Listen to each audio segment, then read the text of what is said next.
जय हिंद।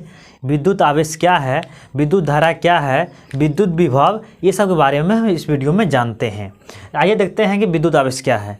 तो विद्युत आवेश जो है वो किसी वस्तु का वह गुण है जिसके कारण वस्तु जो है प्रतिकर्षण या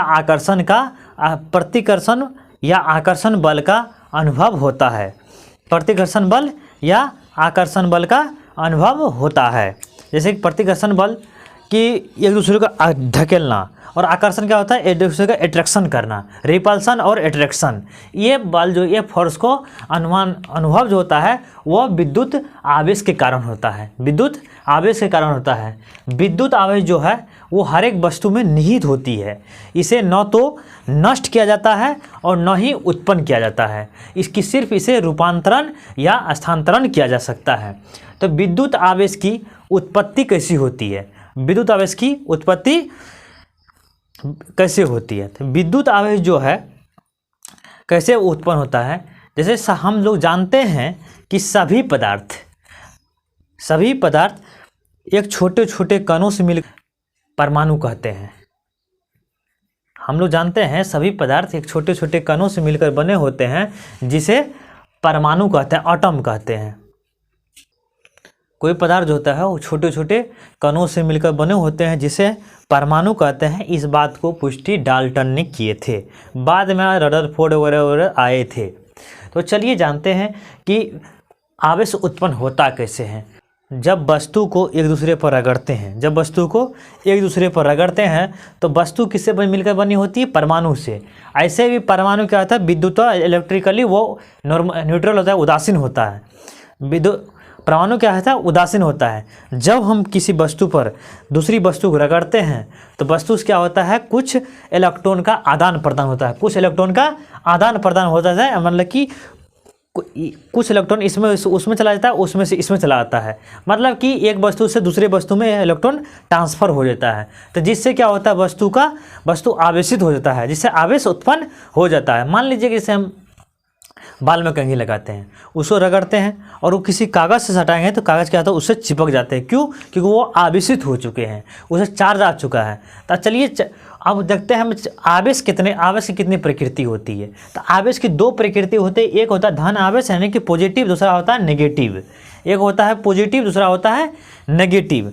तो जब हम बस एक वस्तु दूसरी वस्तु पर रगड़ रहे होते हैं, इलेक्ट्रॉन का स्थानांतरण होता है, आदान प्रदान होता है, उस समय क्या होता है, जो वस्तु इलेक्ट्रॉन का त्याग करता है, जो पदार्थ इलेक्ट्रॉन का त्याग करता है, तो उसमें क्या होता है, प्लस चार्ज होता है। त्याग जिसमें जो इलेक्ट्रॉन कर दिया, जो वस्तु इलेक्ट्रॉन का त्याग कर दिया, उसमें क्या होता है, प्लस चार्ज, जिसे धनावेश कहते हैं।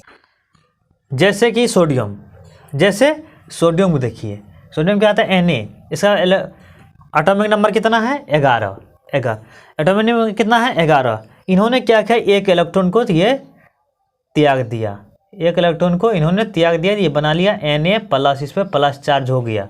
क्योंकि जितना इलेक्ट्रॉन की संख्या होती है उतनी प्रोटॉन की संख्या होती है। तो इसमें 11 इलेक्ट्रॉन था, 11 प्रोटॉन था, जिसमें कि प्रोटॉन पे प्लस चार्ज होता है तथा इलेक्ट्रॉन पे माइनस चार्ज होता है। तो क्या हुआ, ये इस पे 11 पॉजिटिव था, 11 नेगेटिव था, जिसमें कि एक नेगेटिव निकल चुका है। इस पर हावी कौन हो गया, प्रोटॉन। तो ये अपना चार्ज यहाँ प्लस दिखा दिया, इसलिए पॉजिटिव बन गया। तथा उस समय घर्षण कर रहा होता है तो इलेक्ट्रॉन का आदान प्रदान होता है, तो उसमें जो पदार्थ इलेक्ट्रॉन को ग्रहण कर लेता है, यानी कि उसको रिसीव कर लेता है, तो वैसे पदार्थ क्या होता है, ऋणावेश हो जाता है। जैसे मान लीजिए Cl कितना होता है, 17। कितना होता है, 17 परमाणु संख्या इसका कितना होता है, 17। तो 17 परमाणु संख्या होने का मतलब क्या हुआ कि इसमें 17 इलेक्ट्रॉन था और 17 प्रोटॉन था। तो 17 प्रोटॉन जो था, इसमें क्या हुआ, एक इलेक्ट्रॉन कहीं से इसको मिल गया, तो इसमें क्या होगा, 18। Cl पे क्या हो गया, एक माइनस चढ़ गया जी। 17 प्रोटॉन 17 इलेक्ट्रॉन, तो ये नॉर्मल करके रखा हुआ था, एक उस पर एक्स्ट्रा आ गया, तो वो क्या हो गया, इसको ऋणावेशित कर दिया। ये पदार्थ हो गया ऋणावेशित। क्या हो जाता है, ऋणावेशित हो जाता है। इस तरह क्या आवेश कितने प्रकार के हो गए, आवेश के कितने प्रकृति हो गए, 2 प्रकृति, एक धन आवेश और एक ऋण आवेश। मतलब जो पदार्थ इलेक्ट्रॉन का ग्रहण करता है, इलेक्ट्रॉन को ग्रहण करता है वो ऋणावेशित हो जाता है। धन आवेश क्या होता है, जो पदार्थ इलेक्ट्रॉन को त्यागता है, त्याग देता है, रिजन देता है, तो वैसे पदार्थ धन आवेशित बन जाता है, वो धन आवेश हो जाता है।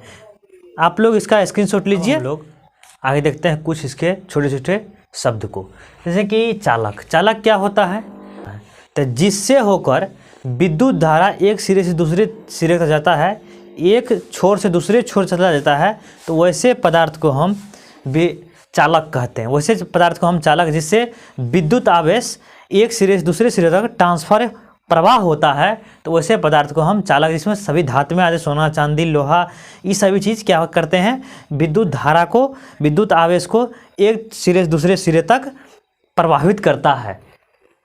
तथा गंदा पानी भी, कच्चा बांस वगैरह वगैरह ये सभी चीज़ जो कि विद्युत आवेश को एक सिरे से दूसरे सिरे तक ट्रांसफ़र करता है। उसके बाद विद्युत रोधी। विद्युत रोधी क्या होता है, अचालक बोलिए उसको, कोई बात नहीं। तो उसमें क्या होता है, वैसे वस्तु जिससे विद्युत आवेश का प्रवाह नहीं होता है, विद्युत आवेश का प्रवाह नहीं होता है, उससे एक सिरे से दूसरे सिरे तक जाने नहीं देता है, तो ऐसे पदार्थ को अचालक कहते हैं। जैसे सूखा लकड़ी, शुद्ध पानी, अधातु और ग्रेफाइट को छोड़ करके, ग्रेफाइट जो होता है वो दोनों तरह की गुण प्रदर्शित करते हैं। उसके बाद क्या आता है, उसके बाद आता है विद्युत धारा। आप पर ये मेन टॉपिक यही है, विद्युत धारा क्या होता है। तो किसी चालक पदार्थ से विद्युत आवेश का सतत प्रवाह, विद्युत आवेश का, जिससे विद्युत आवेश सतत, उसका रेगुलर प्रवाह को विद्युत धारा कहते हैं। रेगुलर प्रवाह को विद्युत धारा, वो दो बिंदुओं के बीच होती है। जैसे कि यहाँ मान लीजिए ये यहाँ से दिए और ये ट्रांसफ़र होकर यहाँ तक आ गया, इसके बीच में इलेक्ट्रॉन का जो प्रवाह होता है, इलेक्ट्रॉन का प्रवाह होता है, उसे हम क्या कहते हैं, विद्युत धारा कहा जाता है। उसे क्या कहा जाता है, विद्युत धारा कहा जाता है। आप लोग इसका स्क्रीनशॉट लीजिए। अब आइए, विद्युत विभव क्या है, नहीं वोल्ट क्या है। लोग कहते हैं ना कि वोल्टेज घट गया बढ़ गया, तो वोल्ट क्या होता है। तो मान लीजिए कि कोई आवेश अनंत पर है, कोई आवेश अनंत पर है, उसको किसी बिंदु तक लाने में, किसी बिंदु तक लाने में किया गया कार्य विद्युत विभव कहलाता है। मान लीजिए Q कोई अनंत पे है, उसको किसी बिंदु P तक लाने में किया गया कार्य W है, तो इसको यहाँ से लाने, यहाँ तक लाने में देखिए यहाँ पे किसी बिंदु पर विद्युत विभव का परिणाम, यहाँ देखिए, किसी बिंदु पर विद्युत विभव कार्य का वह परिमाण है, विद्युत विभव कार्य का वह परिमाण है, वह वैल्यू है जो प्रति इकाई आवेश को, प्रति इकाई मतलब प्रति इकाई आवेश को, एक आवेश को अनंत से किसी बिंदु पर लाने में कार्य किया जाता है। तो यहाँ देखिए, कोई बिंदु, यहाँ आवेश Q है, जिसको P तक लाने में, Q की ओर P तक लाने में किया गया कार्य क्या है, W है। तो अर्थात इलेक्ट्रिक पोटेंशियल बराबर होता है, यानी कि विद्युत विभव बराबर होता है V बराबर वोल्ट बराबर W/Q। इतना तक कार्य, इतना तक हुआ, और इसको लाया गया तो कितना प्रतिकर्षण बल लगा है, इलेक्ट्रिक पोटेंशियल क्या होगा, तो इसके बटे इसको दिया गया, इसलिए कार्य बराबर हो गया VQ, V electric potential into V। अब इसका मात्रक क्या होता है,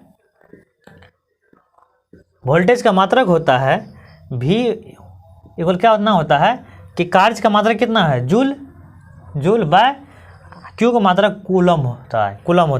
तो 1 जूल बटे 1 कूलम, तो 1V इक्वल एम्पियर होता है, तो जूल पर कूलम, ये इसका क्या हुआ, मात्रक हुआ, जूल पर कूलम इसका मात्रक हुआ। आप लोग इसका स्क्रीनशॉट लीजिए। मिलते हैं नेक्स्ट वीडियो में इसके दूसरी भाग को लेकर के, उसमें पढ़ाएंगे ओम के नियम, ये सब सभी पर हम लोग डिस्कस करेंगे। जय हिंद।